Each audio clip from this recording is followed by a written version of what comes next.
What is going on, beautiful people? We are back in the building. We back in business, and business is booming. I hope you guys are doing well. I'm doing good, but I'm trying to be great. I know. I haven't made any YouTube videos in a hot minute. I've been busy with work. I've been busy with my son. My son's playing soccer. I've been giving him more time. Been giving my girl more time. If you know, you know. We about to get married soon. Your man got down on one knee. I was like, I need you, babe. I need you in my life forever. I love you so much. Will you marry me? And she said yes. So, I got engaged.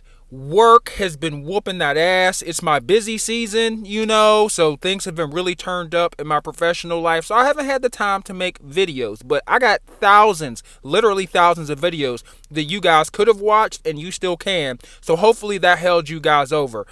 Today I want to talk to you guys about the incel community. So, I'm 30 years old. I'm a 30-year-old man. I've been online for quite some time. I've made YouTube videos for like 4 years.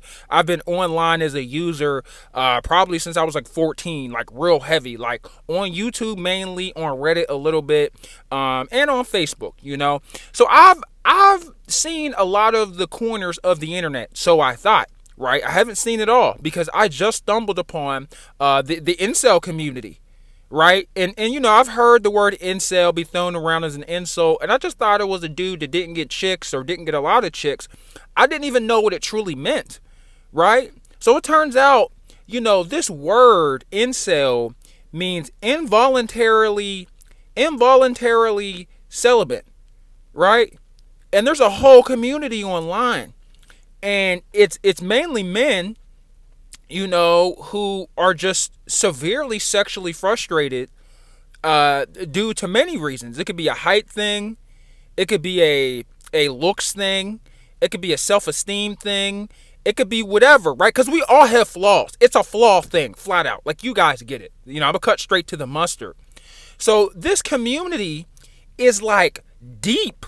Like on all platforms. It's not just Twitter. It's not just Facebook and Instagram. It's all across all platforms. I would say there's at least a couple 100,000 of them. And they kind of like gather, right? And they share just hopelessness. Hopelessness financially. Hopelessness romantically. Hopelessness physically, right? And they have this ideology that no matter how hard they try, it won't matter in the end, which is it's a terrible mindset. Like, it's a terrible mentality, because if you think that way, you're just going to get dominated, right? You're going to get dominated by everybody. Even the people that aren't even trying, you're going to get dominated because you're not even putting in any effort. And so this community really just blew my mind, bro. Like, head exploding emoji. Like, I couldn't believe that the internet could be so dark. And I know the social media has went to crap over this past week. And I think that, because of the situation, you guys know, there were a couple situations last week that happened. Like, my God, like, this world, we ain't doing so good, but we will recover. There is hope.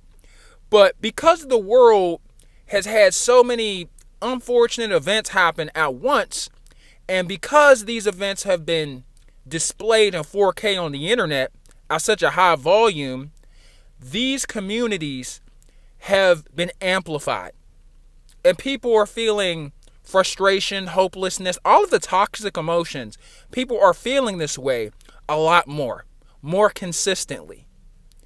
And I feel so bad, bro, for our youth, because they're going to be exposed to this garbage. Like you're going to be exposed to this crap like a nerve. And if you don't know any better, you might agree with some of this rhetoric. And it's a very slippery slope.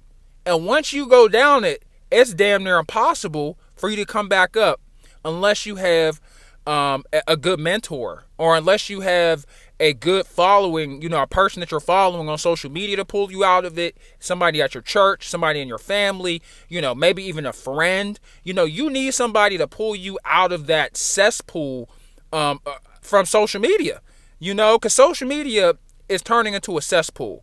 And the cesspool is growing bigger and bigger on all these platforms, and it's unfortunate, bro. I'm very worried about the youth. I have a son who's 4 now. Shout out to EJ, Daddy, love you. And I'm gonna really have to talk with him about, the dark corners of the internet and how this ideology will have your head messed up. It will have you, not socializing with others. It will make you stop trying. It will make you stop developing and working on yourself, on your personal development, on your education, on your physical appearance. It's funny because my head is tore up. I know, I'm chopped right now. Your boy needs a cut. But you'll just stop working on yourself, man. And personal development is so important because it's a fight, right? Because really, you're fighting against life. Like, you've got to progressively get better as you get older, because as you get older, life is going to get harder. It's going to get more confusing. You're going to get more responsibilities. Bills just keep going up. Inflation. So there are all these challenges in life, right? And I always say on this channel, life is a fight. Life is going to whoop that ass, right? And so life just keeps getting stronger and stronger and stronger as you get older. And if you're not working on your self-improvement, your opponent is only getting stronger, quicker, faster, stronger, and you're not improving in any of those areas. So, you can easily get knocked out in the first round, possibly even the first punch, if you're not working on yourself. And in these communities, they aren't working on themselves. They aren't trying. They don't see the point of trying. It is wild. Some of these people need God. For real. And I'm no preaching ninja, right? I'm no Mother Teresa, but these people need some help. Psychological help, spiritual help, physical help, because they're done. They are done. It is unfortunate. Have you guys ever heard about this community? Have you guys ever heard of this ideology? I think it's toxic, it's counterproductive, it's self-defeating. Like the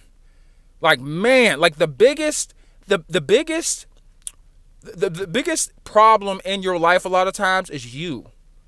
Because nobody can really stop you but you.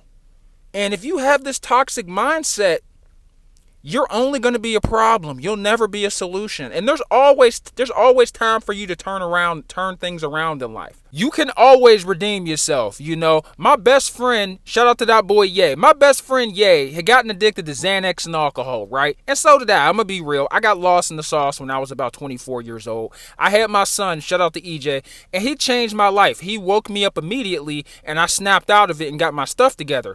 However, I stopped. He kept on going. He kept on partying, and he kept on getting the crap beat out of him by life. He had a toxic girlfriend that was a stripper. She was manipulating him financially, I would say spiritually, and even mentally, because he was a shell of himself. He stopped working out. He became overweight. His money was all messed up. He was super into debt. He had a car he couldn't afford, and he was valeting cars at the age of 25, right? Because that's a job you do through college. His life sucked, okay? And he was so numb, right? He was so lost in the sauce, so drunk and barred out that nobody could speak to him. I tried speaking sense into him. I'm like, hey, man, you got to get yourself a better job. Hey, man, you got to start hitting the gym. Hey, man, you got to start taking care of yourself. And it was like talking to a zombie. It was like talking to a brick wall, right? Because when you're on that stuff, you're not coherent, right? You have no awareness of what's going on in your life or what's going on around you, and you really don't care, right? So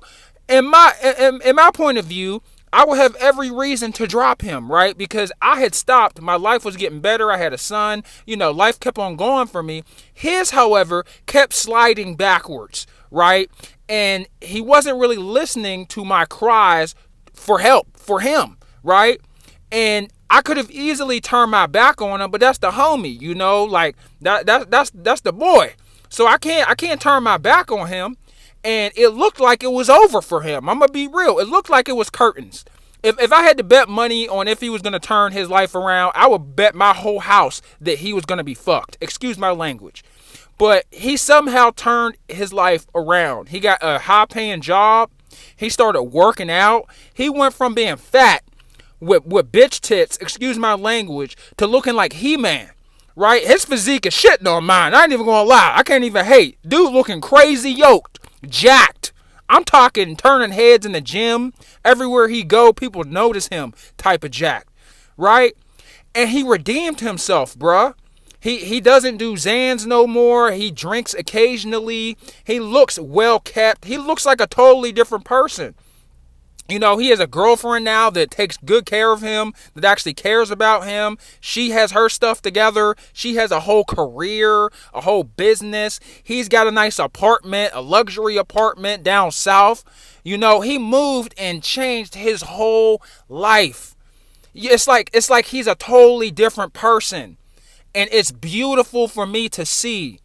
Like, seriously, because I thought that he was going to be a fucking loser forever. I hate to say it, because I was trying to help him and it just wasn't working for years. And just because somebody is a loser, or they fall on hard times, or they give up, doesn't mean you abandon them. It just wasn't looking good for my boy. And he turned it all around by the grace of God. So don't ever think, you know, that because you're in a bad relationship, because you're fat, you're an alcoholic, you're addicted to drugs, nobody likes you, you don't have friends, your job sucks, your friends suck, your friends don't like you, your town is terrible. Don't think that just because everything around you sucks that you can't turn it all around. Regardless if you're the problem, if they're the problem, it doesn't matter, bro. There's always time to make a comeback. Like, fuck what they talking about on the internet. All right? It's not over until you say it's over. The second that you choose that you're going to bounce back, that's when the redemption begins. Now, whether you got to use the gym, your friends, God, a bald-headed YouTuber with a terrible beard, whatever you got to use to pull you up out of there, get up out of there. You feel me? And it's not a guy thing. It's not a girl thing. It's a person thing. Especially if you live in America. There's no excuses for you to throw in the towel like a hoe. So this is my message. The incel community blew my mind. There are some corners of this internet that are absolutely horrific. I hope you guys enjoyed this video. I got more content coming for you guys because work has settled down. And yeah, man, now that I'm, now that I got some time, now that I'm a little free, I can get back to my hobby and doing what I love, but thank you guys so much for watching. Have a great day. Shout out to y'all for watching and all my loyal subscribers. Shout out to that boy Ye for redeeming himself, for being a perfect example of redemption. I wish I could bring him on the channel. He's just not into the whole camera thing, which is all cool, which is all good, but man, thanks for watching. I'll catch y'all next time. Peace.